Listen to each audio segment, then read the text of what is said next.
Where do jobs come from? Why do all people not just work on their own? Everyone strives to make the most effective use of their resources to meet their needs as best as they can. When you enter the labor market, you already have some resources. You have knowledge, skills and abilities, and you have some time you can spend on work. Thus you need to decide on the way most beneficial for you to employ these resources.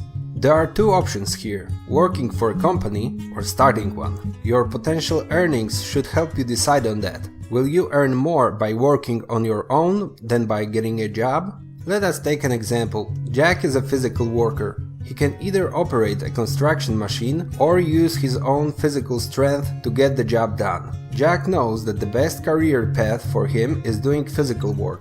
Now assume that the current market pay for digging a 1 meter deep ditch is $10. Jack is faced with a decision. He can try to secure some orders for ditch digging by himself, or he can get a steady job at a construction company. With his trusty shovel by his side, he can dig 5 ditches a day, so he would earn $1,000 a month working Monday to Friday. The construction company has an excavator which Jack can use to dig 30 ditches per day, but the company is prepared to pay only $5 per ditch to a worker while keeping the rest. On the company's payroll, Jack would earn $3,000. Moreover, unlike Jack, the construction company already has a nice market position and a customer base, so it would take a lot of work only to catch up with that. And remember that he is less effective at digging than the excavator. Can we assume that the construction company is exploiting Jack by taking away 50% of his work's worth? But if not for the company, Jack would earn even less. He lacks the capital needed to increase his efficiency, and his low potential earnings make it harder for him to save up and invest in buying his own excavator. Working for a company already endowed with capital, improving his productivity, gives Jack a chance for a better life. No rational man like Jack would take such a job knowing that he can earn more on his own. Thus, unless an employer finds a way to multiply the value of his employee's work beyond that of his potential earnings while self-employed, the employer cannot possibly hire anyone. And the value of work is always multiplied when used with the helping hand of capital. The capital can be such things as tools, know-how or business contacts. It is obvious, however, that the employer would not employ Jack out of the goodness of his heart alone. The boss's aim is to put all of his work to good use, thus turning it into profit. Now let us examine what this desire to use the work for profit entails. Martin had a steady job for many years. Month by month he saved some of his wages, sacrificing a potential of a slightly more luxurious life. When he collected $40,000, he took a grave risk. He left his job and founded a construction company. He invested his money in tools, a car for his working team, and in steady salaries for the men he hired.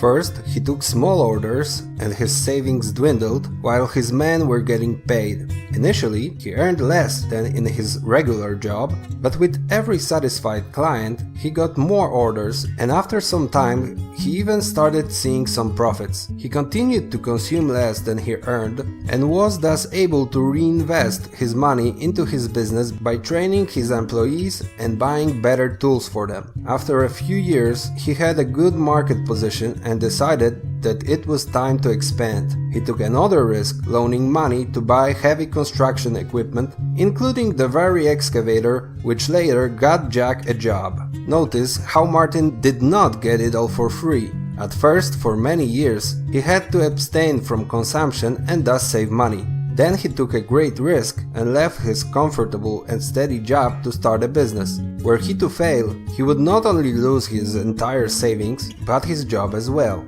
He was willing to do all of these things because he hoped for a future profit. It was this very hope that kept him going. Without this chance for higher future earnings, he would probably never left his previous job. It is so easy to create jobs for their own sake. You just need to prohibit the use of all construction machinery. Then you will have to replace one excavator operator with 10 people working shovels. You can also spend millions of taxpayers' dollars on workers who will dig trenches and then more millions on other people filling those trenches up.